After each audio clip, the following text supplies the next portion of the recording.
Hello दोस्तों, my self Virendra Gurjar.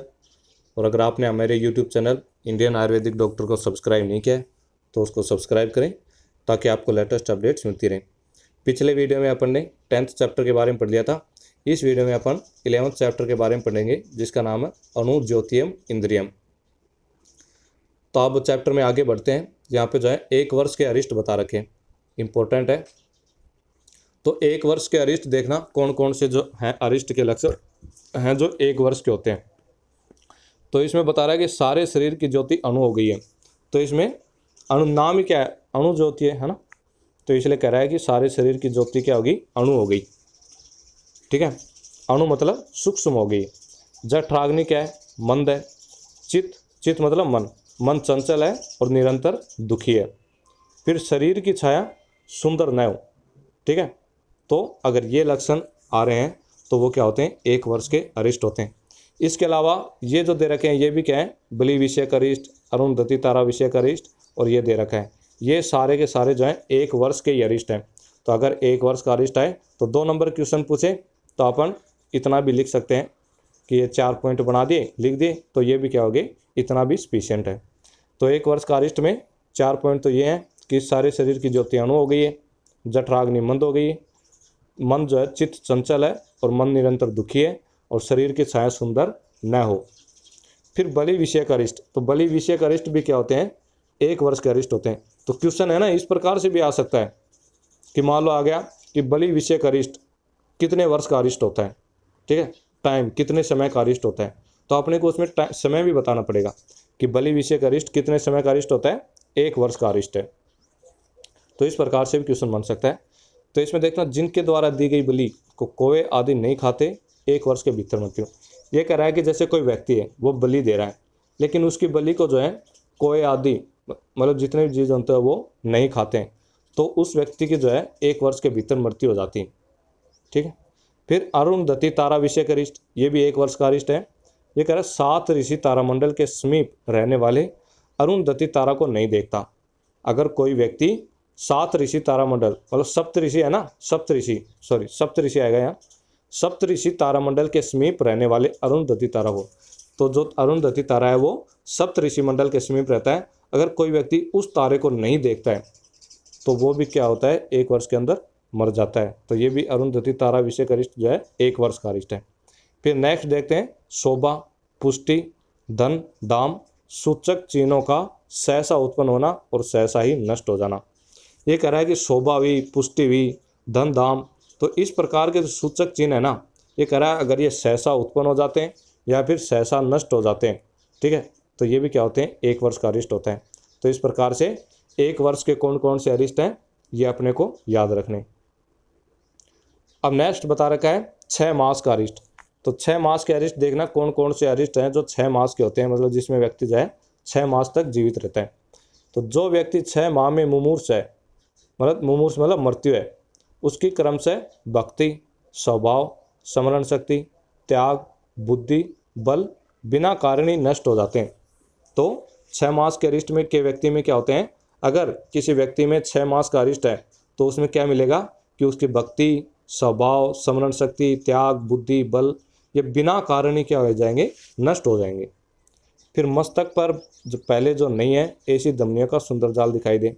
ये कह रहा है कि मस्तक पे जो पहले नहीं थी लेकिन अब जो है धमनियों का जो है सुंदर जाल दिखाई दे रहा है, तो ये भी क्या है, 6 मास का अरिष्ट है। जिस व्यक्ति के ललाट पर चंद्रमा की तरह टेढ़ी रेखाओं का समुदाय दिखाई दे।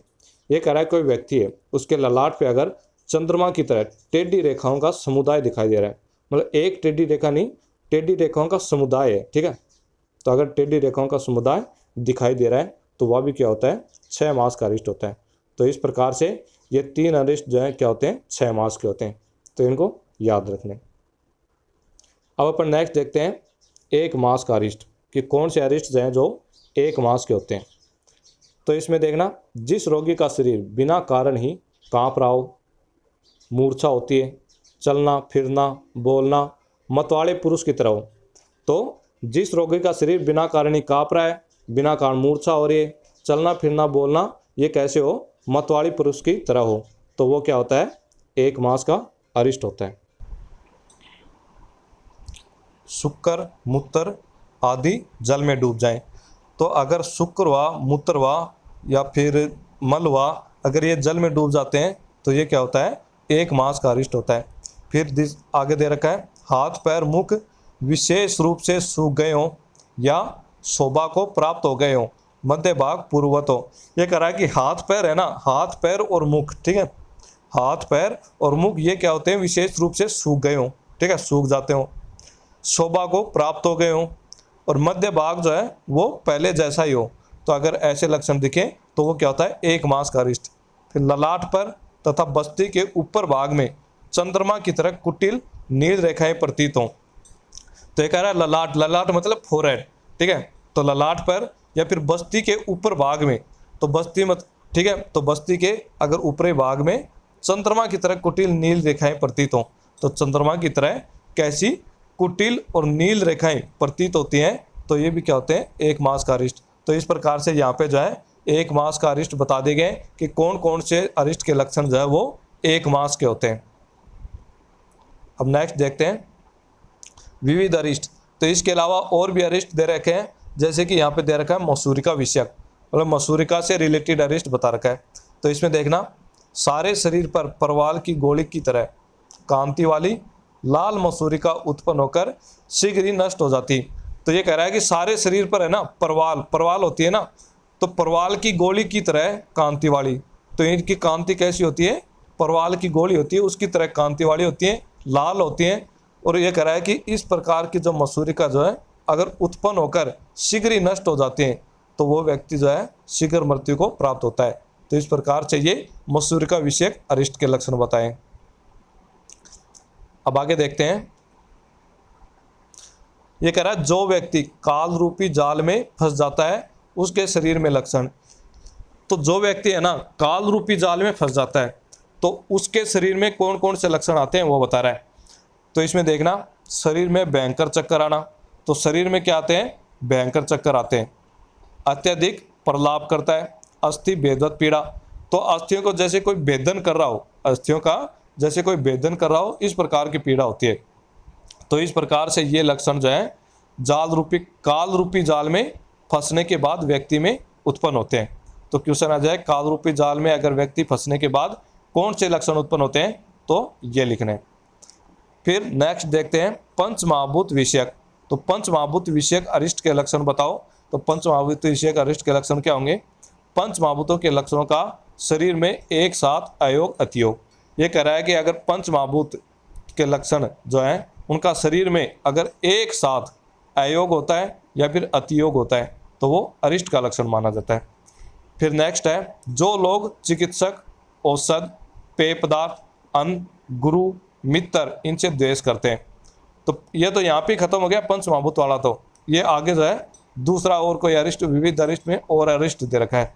तो इसमें क्या रखा है कि जो लोग है ना चिकित्सक से, औषध से, पेय पदार्थों से, अन्न से, गुरु से, मित्र से, तो इनसे अगर द्वेष करते हैं तो वो क्या होते हैं, शीघ्र मृत्यु को प्राप्त होते हैं। तो ये भी क्या होते हैं, अरिष्ट के लक्षण होते हैं। अब नेक्स्ट देखते हैं अपन चतुष्पाद विषयक। तो चतुष्पाद से रिलेटेड अरिष्ट देखना, चतुष्पाद द्वारा उत्तम चिकित्सा करने पर भी लाभ की प्राप्ति न हो। तो अगर जो है चतुष्पाद, चतुष्पाद कौन होते हैं, वैद्य, रोगी, भेषज और परिचारक। तो ये कह रहा है कि इन चारों के उत्तम चिकित्सा करने पर भी, इन चारों के द्वारा उत्तम चिकित्सा करने पर भी अगर लाभ की प्राप्ति न हो, मतलब कि रोग ठीक न हो, तो क्या होता है, वो चतुष्पाद विषयक अरिष्ट होता है। ठीक है, तो इस प्रकार से यहाँ पे जो है ये अरिष्ट बता दिए गए हैं। तो 1 वर्ष का, 1 मास का, 6 मास का, इस प्रकार से ये इम्पोर्टेंट है तो इनको याद रखना है। तो यहाँ पे जो चैप्टर ख़त्म हो गया है। अब नेक्स्ट वीडियो में अपन नेक्स्ट चैप्टर के बारे में पढ़ेंगे। धन्यवाद।